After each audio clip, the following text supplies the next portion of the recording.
Hello and welcome to iPulse. My name is Jackie Birch. And I am Louis Eisenberg. Donald Trump's last action may be the one that endangers his presidency the most. Trump ordered the exit of almost all U.S. forces in Syria, leaving their allies, the Kurds, defenseless, against a Turkish invasion that resulted in the Kurdish slaughter and release of ISIS prisoners. Even his biggest Republican supporters, like Mitch McConnell, Lindsey Graham, Mitt Romney, Marco Rubio, are lashing out against his move. McConnell wrote an op-ed in the Washington Post describing his move as a grave mistake. Republicans have been routinely backed Trump, except when it comes to Syria. Republicans know that voters blame the president for policy blunders like the Vietnam and Iraq. Republicans also blame the president for the release of hundreds of terrorists. But what is even worse is that this comes when Trump needs the Republicans the most, not only for his re-election efforts, but because now he is facing impeachment. Elijah Cummings, who is most notable as being a key figure into the impeachment inquiry into the president, and who was also a strong advocate for civil rights, passed away October 17th at the age of 68. Nancy Pelosi, who is the Speaker of the House, is quoted as saying, "Elijah was our North Star. He was a leader of towering character and integrity, whose stirring voice and steadfast values pushed the Congress and the country to rise always to a higher purpose. Mr. Cummings may be gone, but his lasting legacy will always be remembered for generations to come." You can read more on Elijah Cummings in this week's iPulse. After 6 years of training, Christina Koch and Jessica Meir became the first female astronauts in history to complete a spacewalk. The women spent 3 weeks in space where they completed their first spacewalk. Everything went perfectly. Donald Trump commented on the news saying, quote, "This is a time for women outside of the space station," end quote. They were conducted the first ever female spacewalk in order to replace an exterior part of the space station. He later concluded the two by calling them brave. For baseball fans, the World Series matchup started Tuesday, the 22nd of October. The Houston Astros will be facing the Washington Nationals.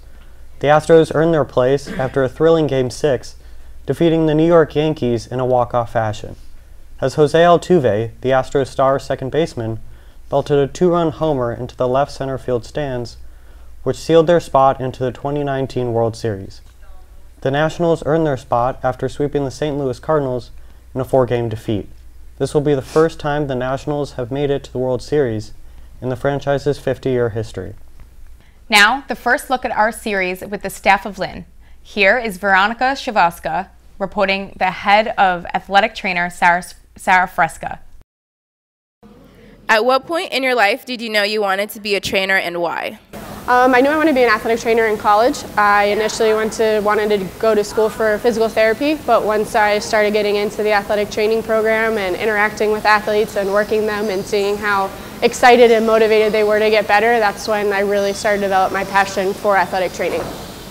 How does it feel to be the backbone of Lynn Athletics? I feel like that's a bold statement, and I'm flattered that you say that. I don't consider myself the backbone. I feel like it takes an entire staff and department to really have a successful athletic department and athletic teams, and I just enjoy working with the teams and helping them compete and participate every day. What does your daily schedule look like?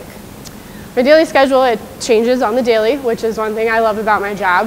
It also depends on the season. Usually involves some rehabs and treatments with athletes, some practices, game days obviously are a little bit different and focused on the teams that have the game that day, but working with the 4 teams that I do, I interact with all of those, at least one athlete from every team every day, and just spend time with them and help them get better and whatever that they need to try and improve.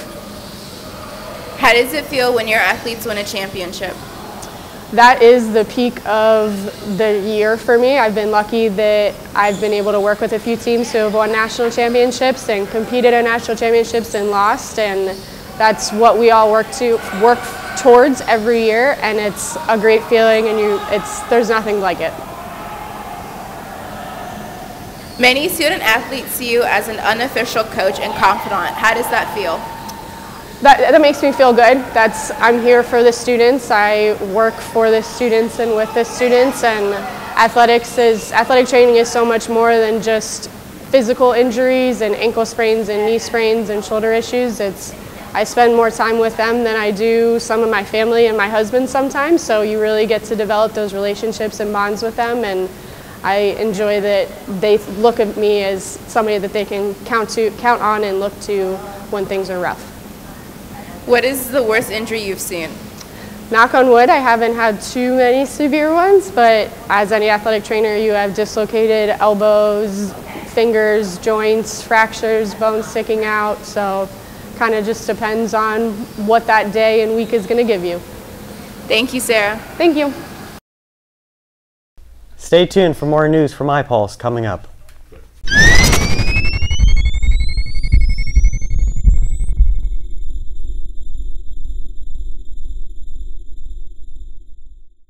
Hello, I'm Brian Ryder. And I'm Catherine Hubbard. In Washington, tensions have continued to rise over the growing campaign to impeach current U.S. President Donald Trump. Trump has not failed to stay out of the spotlight during his term as president, but he believes Democrats want him out of office as quickly as possible for the upcoming 2020 election. Trump said in an interview with CNN, quote, "Any Democrat wants to impeach me because they're not going to beat me in an election. They want to impeach me, and they want to do it as quickly as possible," end quote. Trump has been accused of collaborating with Ukraine government officials to investigate Joe Biden, a leading candidate for the Democratic nomination for the upcoming 2020 election. On Monday, the Florida Senate began a week-long session to have former Broward County Sheriff Scott Israel reinstated. In January, Governor Ron DeSantis removed Israel because of his department's delayed response to the 2017 Fort Lauderdale airport shooting and the 2018 Parkland shooting during his time as sheriff. Governor DeSantis, in a statement, said, quote, "I disagree with the analysis contained in the Senate report. The senators will render their own independent judgment on Scott Israel. The Senate will make their decision by this Friday." It's almost time to snag tickets for the final installment of the Skywalker saga. Tickets for Star Wars: The Rise of Skywalker went on sale Monday, October 21st. The ticket sales for the last episode in the Skywalker saga are expected to follow with a trailer release. Though Lucasfilms released teaser videos at a Star Wars celebration in April and the D23 Expo in August, the trailer has been long anticipated. On Sunday, Simone Biles broke the record for the most medals won by any gymnast when she won both her 24th and 25th gold medals. Biles brought two new skills referred to as the double twisting, double somersault dismount on a beam, and the triple twisting double somersault, which she completed during her floor routine. Biles became the first person to be able to land them successfully during the World Championships. Biles said, quote, "It's older than my age, so I'm pretty thrilled with it."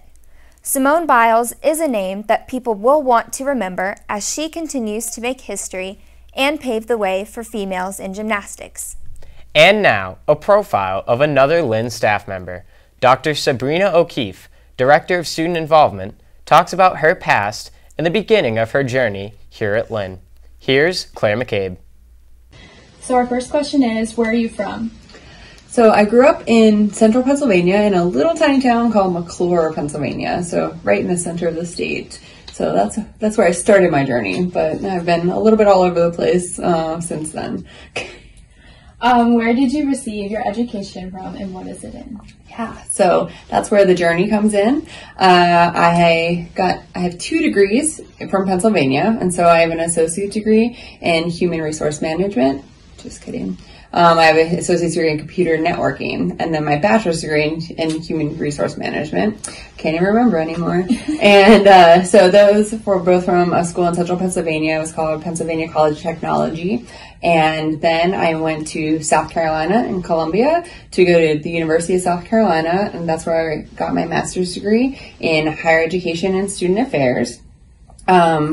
From there, actually, ended up in New York City for a job, and then went to Florida, got pulled down to Florida for a different job. And when I was at Florida International University working, I earned a graduate certificate in conflict resolution and consensus building. And then I also earned my PhD in higher education from there.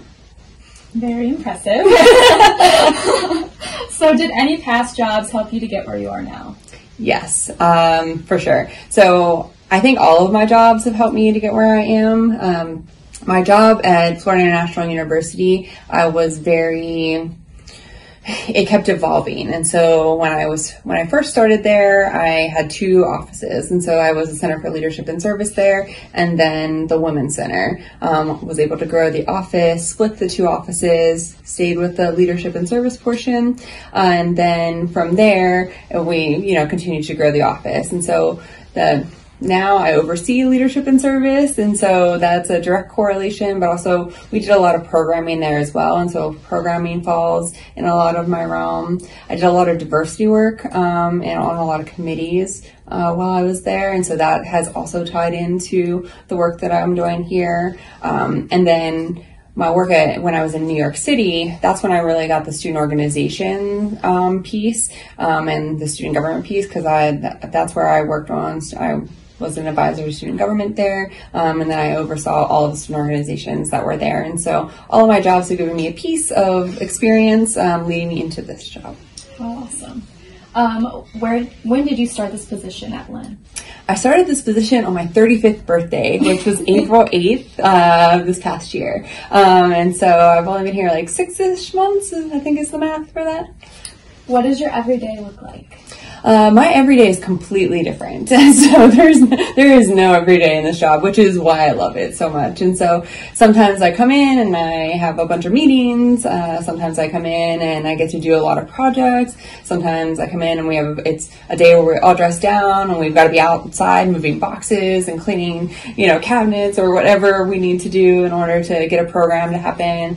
And so it just varies as to what the day looks like. And so it could be a little bit of anything, but it always involves students, and that's the fun part. What is your most challenging part of your job, and what is your favorite part? So the most challenging part of my job is it's getting easier, but it's learning the culture here at Lynn. And so, even though I have those experiences that are relatable from the past, they're not Lynn students. And so every students pick universities because it fits them. And so I need to figure out why students are picking Lynn. And so that way I'm making sure that my staff is creating programs that are interesting to the Lynn population and not to just populations that I've worked for in the past. Because just because a program worked somewhere I was prior doesn't mean that it would be successful here. And so trying to balance what I knew and learning what I know. And so that's the challenge. And then my favorite part is definitely the students. I mean, that's why I'm in this field. And so getting to interact so closely, especially here, I have a lot of student interaction and I get to spend a lot of time with students. And so just getting to help them become the best versions of themselves, that's why I'm in the field. And so, starting that process with them and then seeing it happen, that's definitely my favorite part. Well, thank you for your time. You're welcome. Stay tuned for more iPulse after this.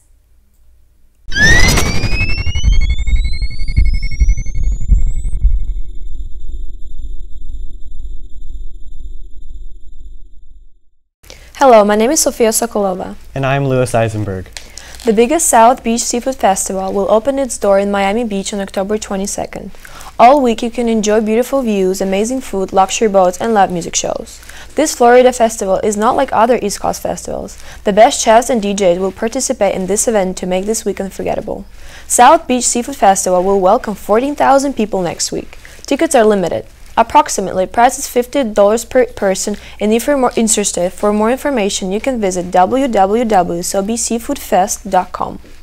President Donald Trump is defending Democratic presidential candidate Representative Tulsi Gabbard after Hillary Clinton inferred that Gabbard is associated with Russia and is a possible Russian spy.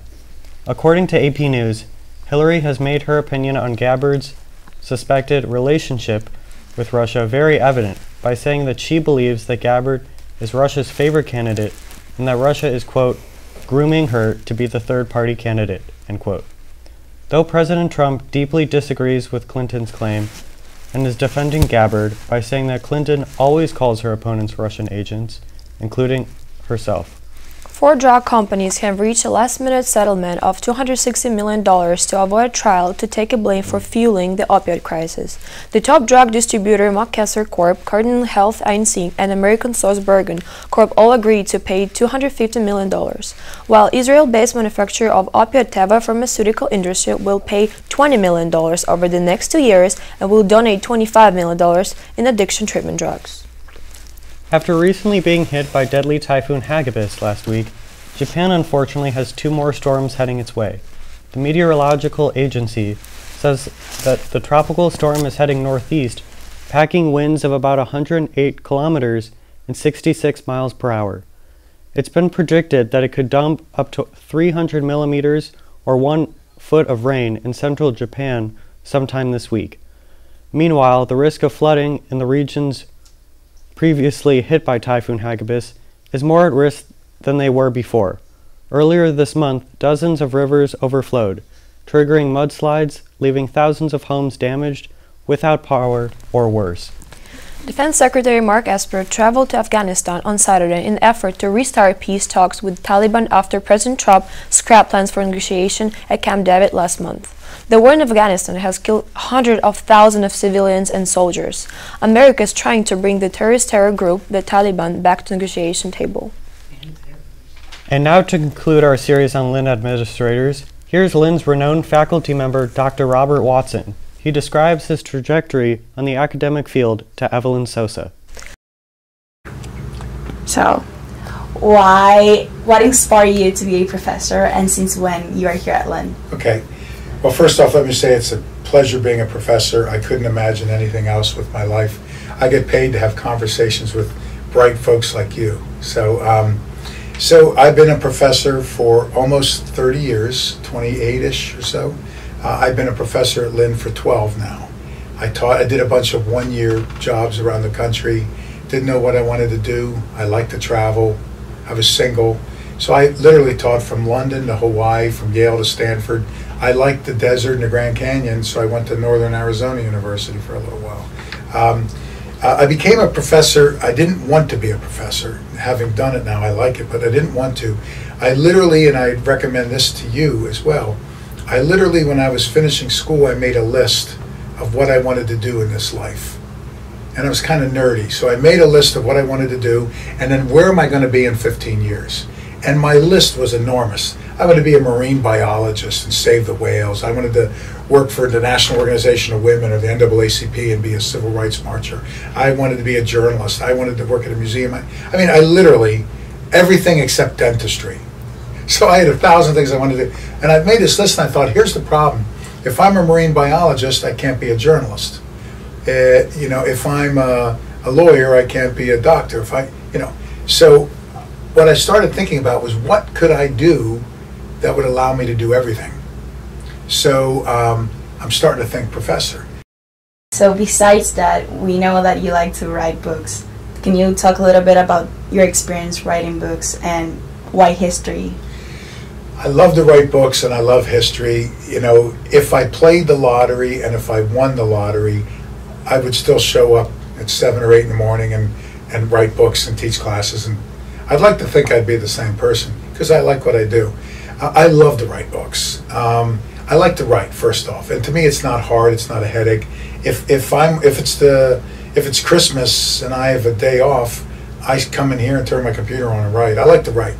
What I really like is the research. It's like playing detective. So I like history and I like historical research. So I'll find an incident that occurred during the Revolutionary War or the Civil War or World War II that everybody's kind of missed.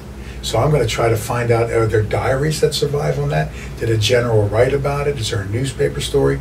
So I like to go and dig up and try to find those stories and bring these stories to life and tell these stories from history. So one, it's fun to tell these stories from history and bring them to life. But the other thing is I look for stories that will resonate with my beliefs. I believe in women's rights. I believe in the environment. I believe in civil rights. I believe in increasing the minimum wage. I'm a peace guy, not a war guy. So I write books that have messages about inclusivity, about human rights, so it's like a twofer. I get to make a point. If you read the book, you're reading a story about the treatment of prisoners of war during the Revolution, or you're reading my book about what they did to Holocaust survivors during World War II or whatever. But the message through the book, and I'm not making it up because it's the real message is a message of tolerance, inclusivity, and the lessons from history.